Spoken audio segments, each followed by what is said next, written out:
Kemajuan teknologi saat ini memang memberikan kita kemudahan dalam berbagai aspek. Salah satunya adalah aspek finansial di mana kita semakin mudah mendapatkan layanan transaksi bahkan fasilitas untuk pinjaman uang. Fasilitas pinjaman online kini semakin marak digunakan oleh masyarakat. Banyak faktor mengapa masyarakat kita banyak yang menggunakan pinjaman online, mulai dari karena terpaksa akan kebutuhan hidup harian, sampai hanya untuk flexing semata. Sepanjang masuknya pinjol ke Indonesia, sebanyak 95% dari total pinjol yang pernah dan masih beroperasi di Indonesia, merupakan pinjol ilegal.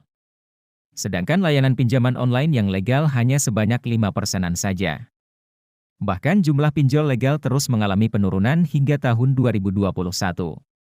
Kini hanya terdapat 116 pinjol legal, sedangkan ada lebih dari 3.193 pinjol ilegal yang pernah dan masih beroperasi di Indonesia hingga kini.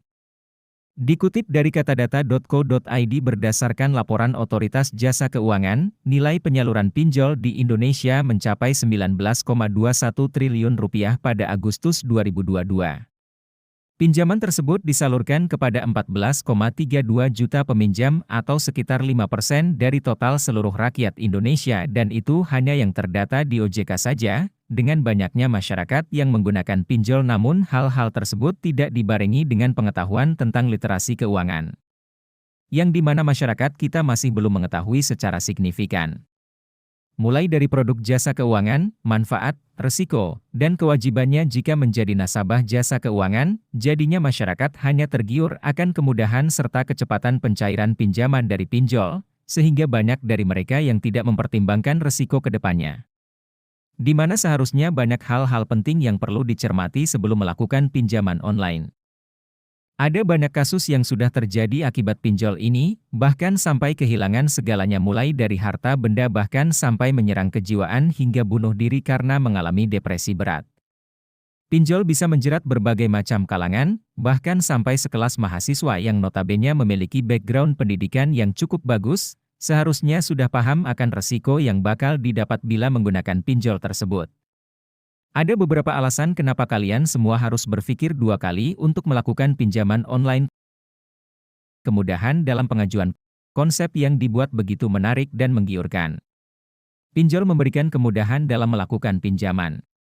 Bisa dilakukan tanpa harus ribet ngurus banyak dokumen seperti di bank pada umumnya, hanya perlu beberapa langkah dalam satu genggam tangan saja, dana bisa cair dalam beberapa menit. Tentunya dengan konsep seperti itu akan sangat banyak orang yang tertarik untuk melakukan pinjaman online daripada harus meminjam ke bank. Namun kemudahan ini justru akan membuat kamu terlena dan akhirnya tidak berpikir panjang. Bahkan banyak orang di luar sana yang juga tergiur dengan nominal uang yang bisa dipinjam lewat layanan pinjol ini. Jumlah uangnya bisa begitu besar dan proses pengajuannya tetap sama mudahnya.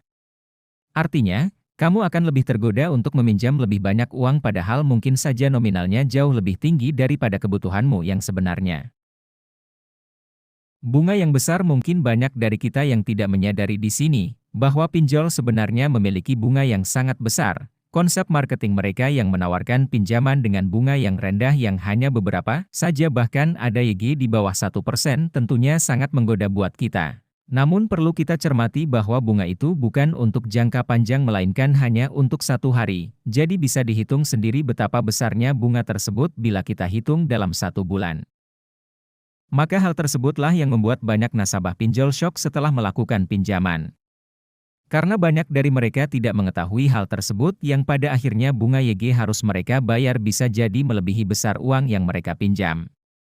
Otoritas Jasa Keuangan OJK mengatakan bunga pinjaman online resmi di Indonesia maksimal 0,4% per hari untuk pinjaman multiguna dan jangka pendek. Sementara untuk pinjaman produktif, bunga sekitar 12 hingga 24% per tahun.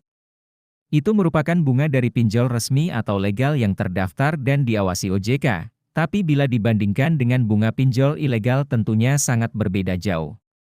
Bunga pinjol ilegal bisa mencapai 1-10% per harinya banyak kasus yang sudah terjadi mulai dari UMKM, guru sampai ke mahasiswa banyak dari mereka yang tergiur akan kecilnya bunga yang ditawarkan dan cepatnya waktu pemrosesan pinjaman tanpa harus mengurus berkas, yang banyak dana bisa langsung cair hanya dalam beberapa menit saja. Salah satu bahaya melakukan pinjaman online adalah kamu bisa diteror terus oleh debt collector. Ini merupakan salah satu hal yang banyak dikeluhkan oleh para debitur pinjol.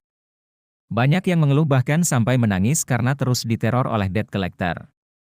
Bahkan cara menerornya sudah jauh dari normal dan mengabaikan rasa kemanusiaan. Tentunya hal ini akan membuat hidupmu jadi tidak nyaman dan akan selalu dihantui. Padahal proses penagihan pinjaman memiliki aturan khusus. Jika layanan pinjaman online tersebut resmi dan terdaftar di OJK, maka penagihan angsuran akan dilakukan sesuai prosedur. Tentu pemakaian jasa debt collector yang melakukan teror bahkan tindak kekerasan adalah sebuah pelanggaran yang akan merugikan debitur. Menyalahgunakan data pribadi calon debitur yang mengajukan pinjaman di layanan pinjol biasanya akan diminta untuk mengumpulkan data pribadi. Padahal kamu harus tahu bahwa penggunaan data pribadi harus dilakukan dengan sangat hati-hati. Layanan pinjol juga biasanya meminta kamu untuk mengunggah swafoto sambil menunjukkan KTP. Artinya, data pribadi akan terlihat dengan jelas dan hal ini bisa saja disalahgunakan. Jika layanan pinjol tersebut tidak terpercaya dan beroperasi secara ilegal, maka besar sekali peluang data pribadimu disalahgunakan. Hal ini tentu sangat mengkhawatirkan karena kamu tidak tahu datamu digunakan untuk apa. Bisa saja data tersebut digunakan untuk hal-hal buruk yang merugikan dirimu sendiri. Peluang tindak kejahatan dengan memanfaatkan data pribadimu akan semakin besar. Layanan pinjol ilegal juga bisa saja memberikan denda yang tidak wajar. Ini terjadi karena memang pinjol tersebut tidak punya aturan yang jelas dan mengubah aturan denda atau bunga sesuka hati. Akibatnya pemberlakuan denda malah terasa memberatkan dan menambah beban angsuranmu. Pada akhirnya, kamu malah akan semakin kesulitan untuk melunasi angsuran dan semakin diteror oleh debt collector. Itulah tadi bahaya melakukan pinjaman online tanpa pertimbangan matang. Sebenarnya sah-sah saja meminjam dari layanan pinjol, tapi pastikan layanan tersebut legal dan sudah terdaftar OJK.